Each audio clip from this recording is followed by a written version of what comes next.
Welcome back to Vinaya भटक्या.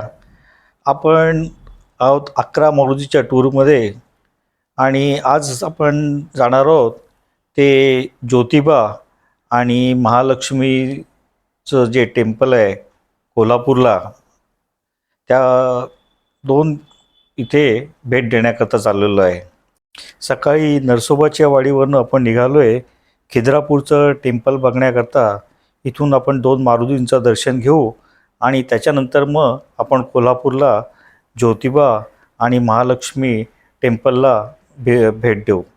तर ह्या व्हिडिओत आपण बघणार आहोत ज्योतिबा आणि महालक्ष्मी टेम्पलची माहिती.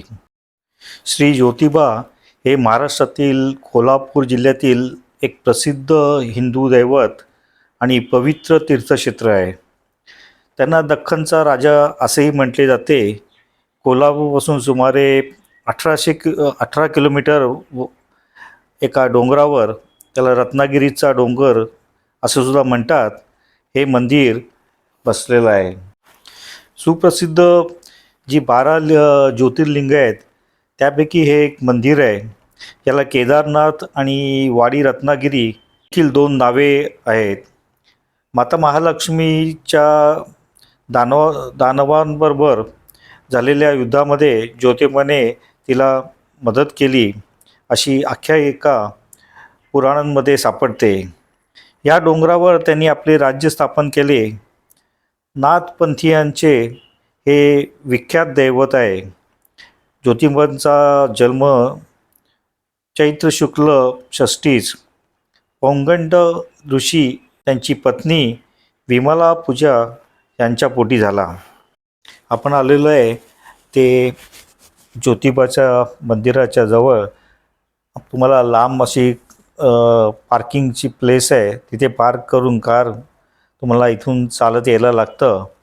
आजूबाजूला तुम्ही बघाल तर खूप सारी अशी दुकानं आहेत आणि तशी गजबजलेलीच हा एरिया आहे. इथे तुम्हाला खाण्याकरता नंतर बाकीच्या गोष्टीसुद्धा इथे तुम्हाला देवळात जाण्याच्या पूर्वी घेता येतात. ही जी वाट आहे ती अतिशय सुंदर अशी वाट आहे. जाण्याकरता हा रस्ता आहे आणि सगळीकडे गुलाल बघा. तुम्ही जसजसं मंदिराच्या जवळ येतात तसतसं सगळे रस्ते हे गुलालांनी आपल्याला भरलेले दिसत आहेत.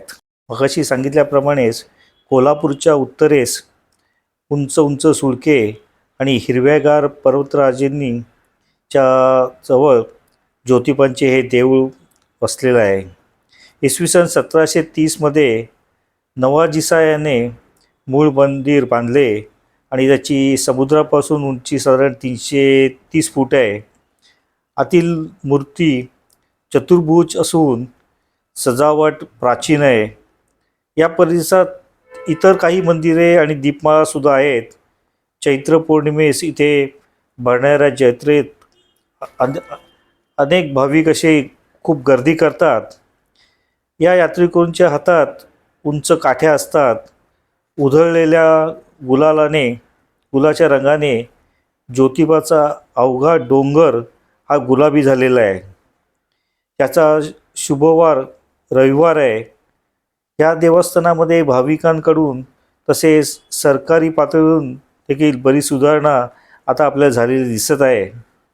सगळीकडे तुम्ही बघताय हे गुलाल उधळलेला दिसतोय आणि त्याचा रंग सर्व देवळाच्या भिंतीवर सुद्धा आपल्याला दिसतोय. देवळाच्या आतमध्ये आपल्या व्हिडिओ किंवा फोटोग्राफ काढण्याकरता परवानगी नाही आहे. तर हे जे दिसतंय ही वाट आहे. या वाटेवरनं आपल्याला मंदिरामध्ये जाता येतं आणि आतमध्ये थोडं गेल्यानंतर या नंदीच्या इथपर्यंत गेल्यानंतर मग आपल्याला आपला कॅमेरा हा बंद करायला लागतो आणि ज्या काय रूल्स रेग्युलेशन आहेत ते आपण नक्कीच फॉलो करायला पाहिजेत. मग देवळातनं दर्शन घेऊन आल्यानंतर ही जी आजूबाजूची तुम्ही मंदिरं दिसत आहेत तीसुद्धा बरीच मंदिरं इथे आहेत. इथे आता हा दिसतोय हा एक जागरण गोंधळ आहे. म्हणजे ज्या भक्तांची इच्छा पूर्ण होते आणि त्या इच्छा पूर्ण झाल्यानंतर ज्योतिबाला येऊन ते आपलं जागरण गोंधळ तशी ती पूजाच आहे ती पूर्ण करतात. जागरण गोंधळ ऐकण्याकरता सुद्धा खूप छान वाटतं.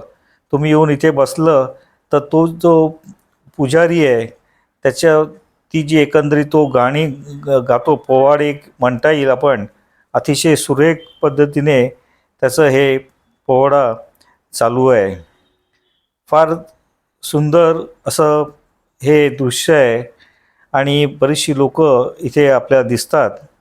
नंतर मग तुम्ही बाहेर दर्शन घेऊन आल्यानंतर इथूनचा जो फेमस बासुंदी चहा, हा एक फेमस असा चहा इथे झालेला आहे. बासुंदी चहा म्हणजे मला जे समजलं ते एक प्रकारचं दूध आटवून घट्ट करून मग त्याचा घट्ट असा चहा केला जातो आणि तो त्याचं बासुंदीसारखंच चव असते. काही लोक म्हणतात की ह्याच्यात कंडेन्स मिल्कसुद्धा टाकून हे लोक चहा करतात. पण एकंदरीत आम्ही नेहमी जेव्हा इथे येतो तेव्हा बासुंदी चहा हा नक्कीच आम्ही घेतो. तर तुम्हीसुद्धा जर कधी घेतला नसेल ज्योतिबा आल्यावर, ज्योतिबाच्या डोंगरावर आल्यावर, तर नक्कीच बासुंदीचा चहासुद्धा येऊन घ्या. हे दिसते ही पार्किंग जागा आहे. आता आपण इथून निघणार आहोत ते महालक्ष्मीच्या टेम्पलला कोल्हापूरमध्ये. आणि आपण पोचलेले आता ते महालक्ष्मीच्या टेम्पलच्या इथे. आता आपण जाऊया टेम्पलमध्ये दर्शन घेण्याकरता. कोल्हापूरमधील महालक्ष्मी म्हणजेच अंबाबाईचे मंदिर हे अत्यंत महत्त्वाचे आणि प्राचीन मंदिर आहे. महाराष्ट्रात प्रमुख 3.5 शक्तिपीठांपैकी हे एक पूर्ण पीठ म्हणून मानले जाते. हे मंदिर साधारण 108 स्थळांपैकी एक आहे. एक असे आहे जिथे देवी शक्ती प्रकट झाली आहे. यामुळे भाविकांमध्ये याला खूप महत्त्व आहे. मंदिराचा इतिहास बघितला तर जवळजवळ हे 1200 वर्षाहून अधिक जुना असा इतिहास या मंदिराला लाभलेला आहे. 7व्या शतकात चालुक्य राजवंशाच्या काळात या मंदिराची उभारणी झाली असे मानले जाते आणि स्थानिक लोक एक देवी महालक्ष्मीची अंबाबाई म्हणून पूजा करतात. आपण हे बघतोय इथे खूपच असं रिनोव्हेशन चालू असलेलं आपल्याला दिसतंय. मंदिराची जर तुम्ही स्थापत्यकला बघितली तर ही हेमाडपंथी शैलीतली आपल्याला प्रामुख्याने दिसते आणि सगळं मंदिर हे काळ्या दगडात बांधलेलं गेलेलं आहे. मंदिराचा मुख्य गाभारा, मंडप आणि गर्भगृह हे सर्व काळ्या दगडात कोरलेलं आहे. आपल्याला आतमध्ये एक व्हिडिओ किंवा फोटोग्राफी अलाउ नसल्यामुळे इथे दाखवायला मिळत नाही आहे. मंदिराच्या भिंतीला तुम्ही जर मंदिराच्या आजूबाजूला फेरी मारली तर भिंतीवर सुंदर कोरीव काम आणि देवी देवतांच्या मूर्ती कोरलेल्या आपल्याला दिसत आहेत.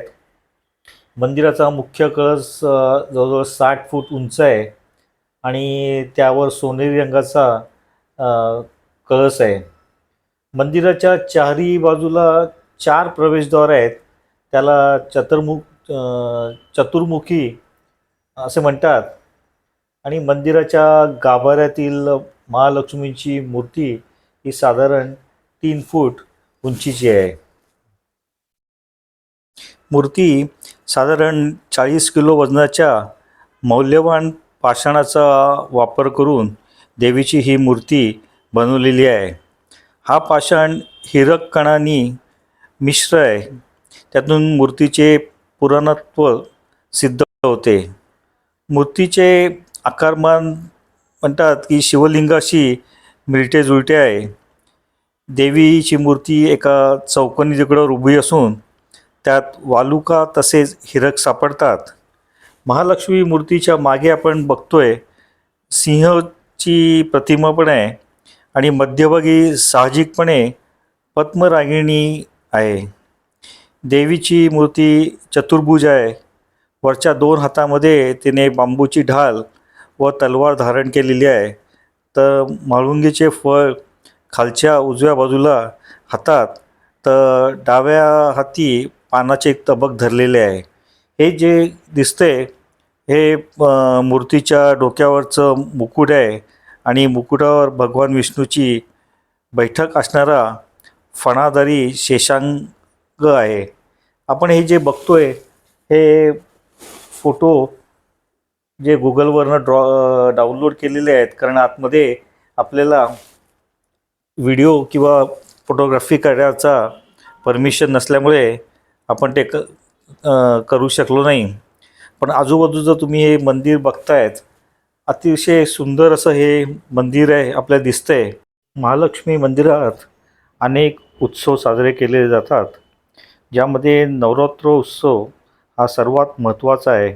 नवरात्रीच्या 9 दिवसात मंदिरात विशेष पूजा, आरती आणि भजनाचे आयोजन केले जाते आणि या काळात मंदिराला सुंदर फुलांनी सजवले जाते.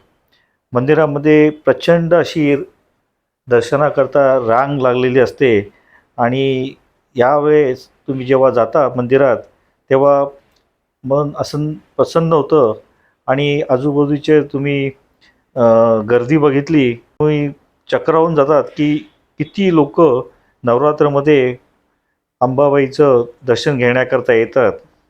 भाविकांची मोठी गर्दी होते आणि दसऱ्याच्या दिवशी मातेची पालखी ची मिरवणूकसुद्धा इथे काढली जाते. याशिवाय सर्वात महत्त्वाचा आणि मोस्ट पॉप्युलर असा किरणोत्सव हा आणखी एक महत्त्वाचा उत्सव इथे अंबाबाईच्या देवळात साजरा होतो, ज्यामध्ये सूर्यकिरण थेट मातेच्या मूर्तीवर पडतात आणि हा उत्सव वर्षातून दोनदा म्हणजेच फेब्रुवारी आणि नोव्हेंबरमध्ये साजरा होतो. दिवाळी, गुढीपाडवा आणि चैत्र पौर्णिमा यासारखे सणही मंदिरात उत्सवाने साजरे केले जातात. तर असा हा ज्योतिबा आणि महालक्ष्मी कोल्हापूरचा video. Thanks for watching. Video आवडल्यास लाईक करा, शेअर करा, माझ्या चॅनलला सबस्क्राईब करायलासुद्धा विसरू नका. आता पुढचा व्हिडिओ घेऊन येईपर्यंत bye bye and take care.